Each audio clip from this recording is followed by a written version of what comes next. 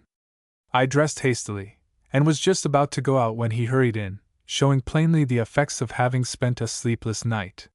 He flung an early edition of a newspaper on the table. Too late, he exclaimed. I tried to reach Kharkov, but it was too late. Another East Side bomb outrage, I read.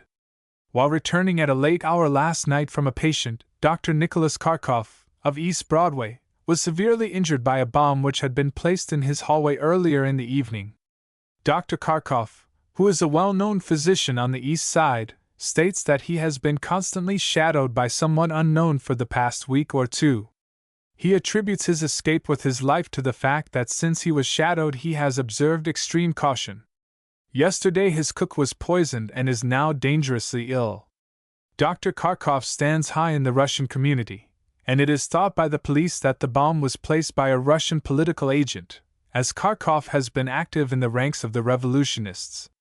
But what made you anticipate it? I asked of Kennedy, considerably mystified. The manuscript, he replied. The manuscript? How? Where is it? After I found that it was too late to save Kharkov and that he was well cared for at the hospital, I hurried to Saratovsky's. Kharkov had fortunately left the tubes there, and I got them.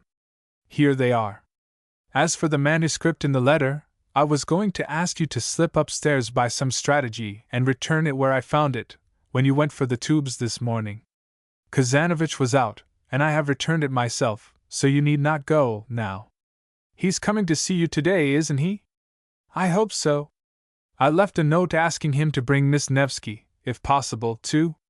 Come, let us breakfast and go over to the laboratory. They may arrive at any moment. Besides, I'm interested to see what the tubes disclose. Instead of Kazanovich awaiting us at the laboratory, however, we found Miss Nevsky, haggard and worn. She was a tall, striking girl with more of the Gaul than the Slav in her appearance. There was a slightly sensuous curve to her mouth, but on the whole her face was striking and intellectual. I felt that if she chose she could fascinate a man so that he would dare anything.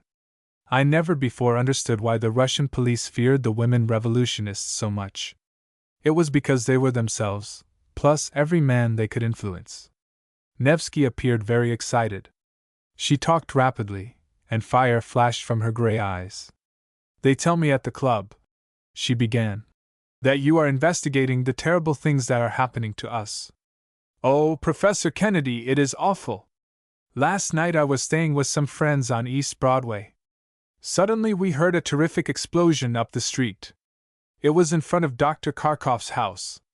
Thank heaven, he is still alive! But I was so unnerved I could not sleep. I fancied I might be the next to go. Early this morning I hastened to return to Fifth Avenue. As I entered the door of my room I could not help thinking of the horrible fate of Dr. Kharkov. For some unknown reason, just as I was about to push the door farther open, I hesitated and I almost fainted. There stood another bomb just inside. If I had moved the door a fraction of an inch it would have exploded. I screamed, and Olga, sick as she was, ran to my assistance, or perhaps she thought something had happened to Boris. It is standing there yet. None of us dares touch it.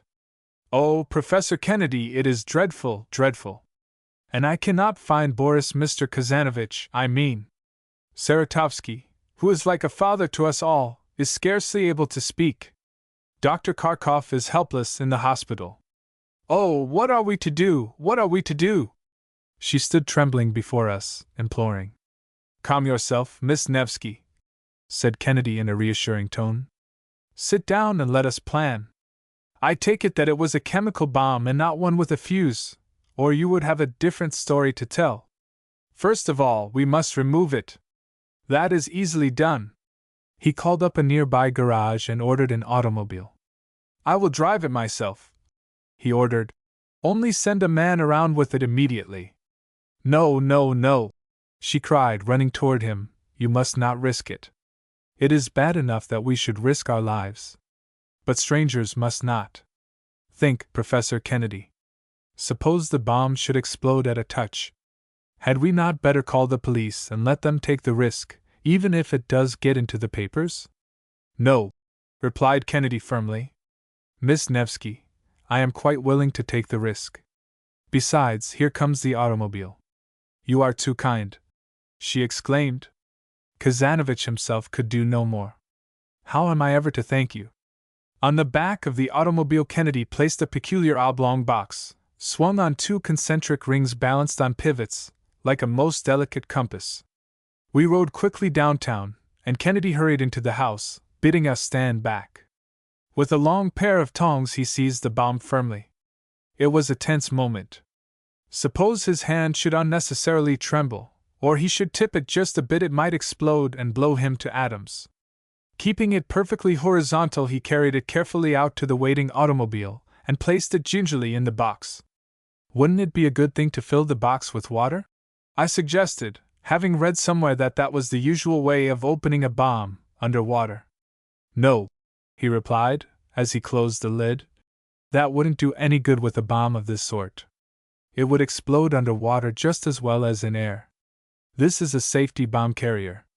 It is known as the Cardano suspension. It was invented by Professor Cardano, an Italian. You see, it is always held in a perfectly horizontal position, no matter how you jar it. I am now going to take the bomb to some safe and convenient place where I can examine it at my leisure. Meanwhile, Miss Nevsky, I will leave you in charge of Mr. Jameson. Thank you so much, she said. I feel better now. I didn't dare go into my own room with that bomb at the door. If Mr. Jameson can only find out what has become of Mr. Kazanovich, that is all I want. What do you suppose has happened to him? Is he too hurt or ill? Very well then, Craig replied. I will commission you, Walter, to find Kazanovich. I shall be back again shortly before noon to examine the wreck of Kharkov's office. Meet me there. Goodbye, Miss Nevsky. It was not the first time that I had had a roving commission to find someone who had disappeared in New York. I started by inquiring for every possible place that he might be found.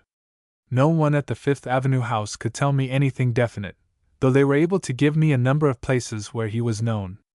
I consumed practically the whole morning going from one place to another on the East Side. Some of the picturesque haunts of the revolutionists would have furnished material for a story in themselves. But nowhere had they any word of Kazanovich, until I visited a Polish artist who was illustrating his stories. He had been there, looking very worn and tired, and had talked vacantly about the sketches which the artist had showed him. After that I lost all trace of him again.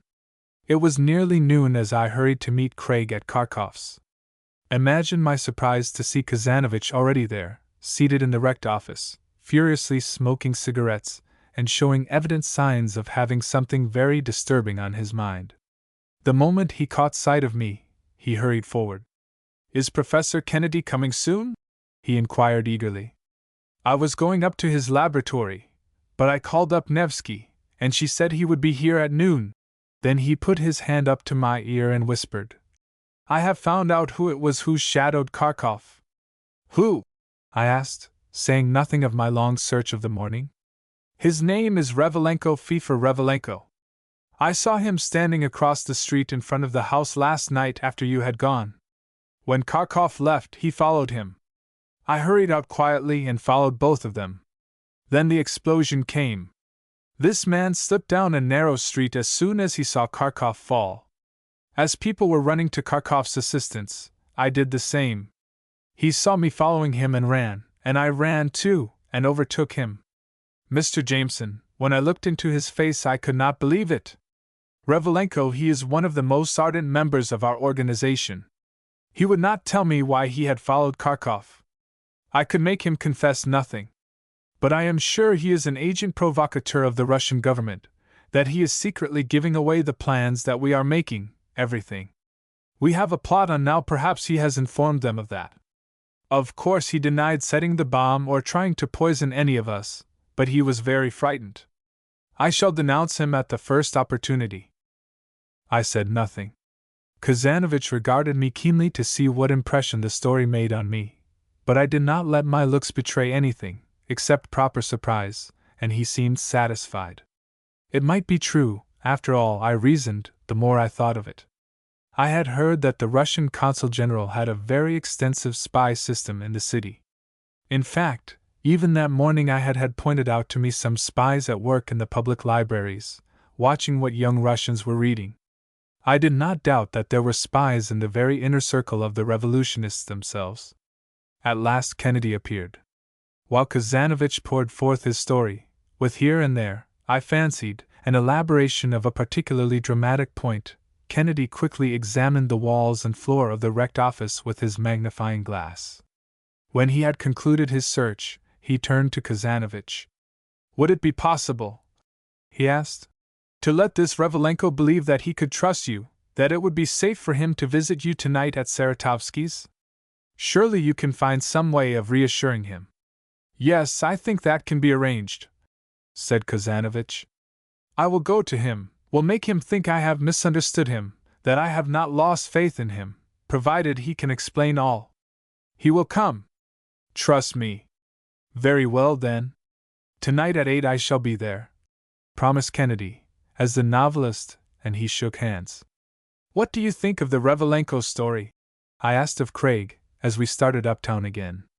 "Anything is possible in this case," he answered sententiously. "Well," I exclaimed, "this all is truly Russian. For intrigue they are certainly the leaders of the world today. There is only one person that I have any real confidence in, and that is old Saratovsky himself. Somebody is playing traitor, Craig. Who is it?" "That is what science will tell us tonight," was his brief reply. There was no getting anything out of Craig until he was absolutely sure that his proofs had piled up irresistibly. Promptly at 8 we met at the old house on Fifth Avenue. Kharkov's wounds had proved less severe than had at first been suspected, and having recovered from the shock, he insisted on being transferred from the hospital in a private ambulance so that he could be near his friends. Saratovsky, in spite of his high fever, ordered that the door to his room be left open and his bed moved so that he could hear and see what passed in the room down the hall. Nevsky was there and Kazanovich, and even brave Olga Samarova, her pretty face burning with the fever, would not be content until she was carried upstairs, although Dr. Kharkov protested vigorously that it might have fatal consequences. Revalenko, an enigma of a man, sat stolidly. The only thing I noticed about him was an occasional look of malignity at Nevsky and Kazanovich when he thought he was unobserved. It was indeed a strange gathering, the like of which the old house had never before harbored in all its varied history. Every one was on the qui-vive, as Kennedy placed on the table a small wire basket containing some test tubes, each tube corked with a small wadding of cotton. There was also a receptacle holding a dozen glass-handled platinum wires, a microscope, and a number of slides. The bomb, now rendered innocuous by having been crushed in a huge hydraulic press, lay in fragments in the box. "First, I want you to consider the evidence of the bomb," began Kennedy. "No crime, I firmly believe, is ever perpetrated without leaving some clue. The slightest trace, even a drop of blood no larger than a pinhead, may suffice to convict a murderer. The impression made on a cartridge by the hammer of a pistol, or a single hair found on the clothing of a suspected person, may serve as valid proof of crime. Until lately, however, science was powerless against the bomb thrower. A bomb explodes into 1,000 parts, and its contents suddenly become gaseous. You can't collect and investigate the gases. Still, the bomb thrower is sadly deceived if he believes the bomb leaves no trace for the scientific detective. It is difficult for the chemist to find out the secrets of a shattered bomb. But it can be done. I examined the walls of Dr. Kharkov's house, and fortunately was able to pick out a few small fragments of the contents of the bomb which had been thrown out before the flame ignited them. I have analyzed them, and find them to be a peculiar species of blasting gelatin. It is made at only one factory in this country, and I have a list of purchasers for some time back. One name, or rather the description of an assumed name, in the list agrees with other evidence I have been able to collect. Moreover, the explosive was placed in a lead tube. Lead tubes are common enough. However, there is no need of further evidence. He paused, and the revolutionists stared fixedly at the fragments of the now harmless bomb before them. The exploded bomb, concluded Craig, was composed of the same materials as this, which I found unexploded at the door of Miss Nevsky's room, the same sort of lead tube, the same blasting gelatin. The fuse, a long cord saturated in sulfur, was merely a blind. The real method of explosion was by means of a chemical contained in a glass tube which was inserted after the bomb was put in place. The least jar, such as opening a door, which would tip the bomb ever so little out of the horizontal, was all that was necessary to explode it. The exploded bomb and the unexploded were in all respects identical, the same hand set both. A gasp of astonishment ran through the circle. Could it be that one of their own number was playing false? In at least this instance in the warfare of the chemist and the dynamiter, the chemist had come out ahead. But, Kennedy hurried along, the thing that interests me most about this case is not the evidence of the bombs. Bombs are common enough weapons after all. It is the evidence of almost diabolical cunning that has been shown in the effort to get rid of the father of the revolution, as you like to call him.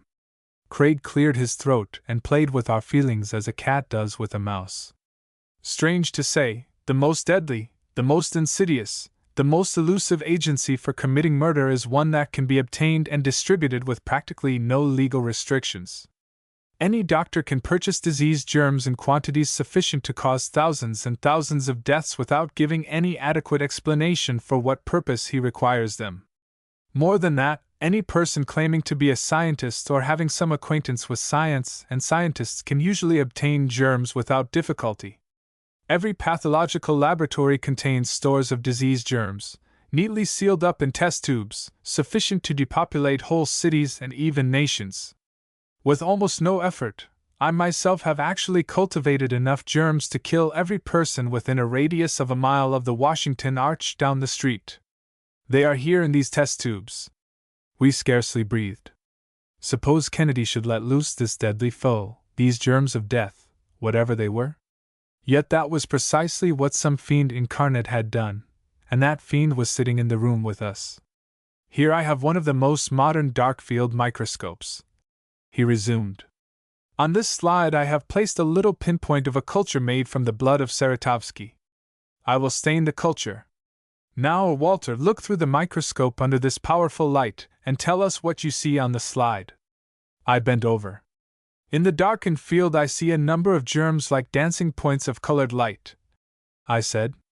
They are wriggling about with a peculiar twisting motion. Like a corkscrew, interrupted Kennedy, impatient to go on. They are of the species known as Spirilla. Here is another slide, a culture from the blood of Samarova. I see them there too, I exclaimed. Every one was now crowding about for a glimpse, as I raised my head. What is this germ? Asked a hollow voice from the doorway. We looked startled. There stood Saratovsky, more like a ghost than a living being. Kennedy sprang forward and caught him as he swayed, and I moved up an armchair for him. It is the Spirillum obermeieri, said Kennedy, the germ of the relapsing fever, but of the most virulent Asiatic strain. Obermeier, who discovered it, caught the disease and died of it, a martyr to science. A shriek of consternation rang forth from Samarova. The rest of us paled, but repressed our feelings. One moment, added Kennedy hastily. Don't be unnecessarily alarmed. I have something more to say. Be calm for a moment longer. He unrolled a blueprint and placed it on the table. This, he continued, is the photographic copy of a message which, I suppose, is now on its way to the Russian minister to France in Paris. Someone in this room besides Mr. Jameson and myself has seen this letter before. I will hold it up as I pass around and let each one see it. In intense silence Kennedy passed before each of us, holding up the blueprint and searchingly scanning the faces.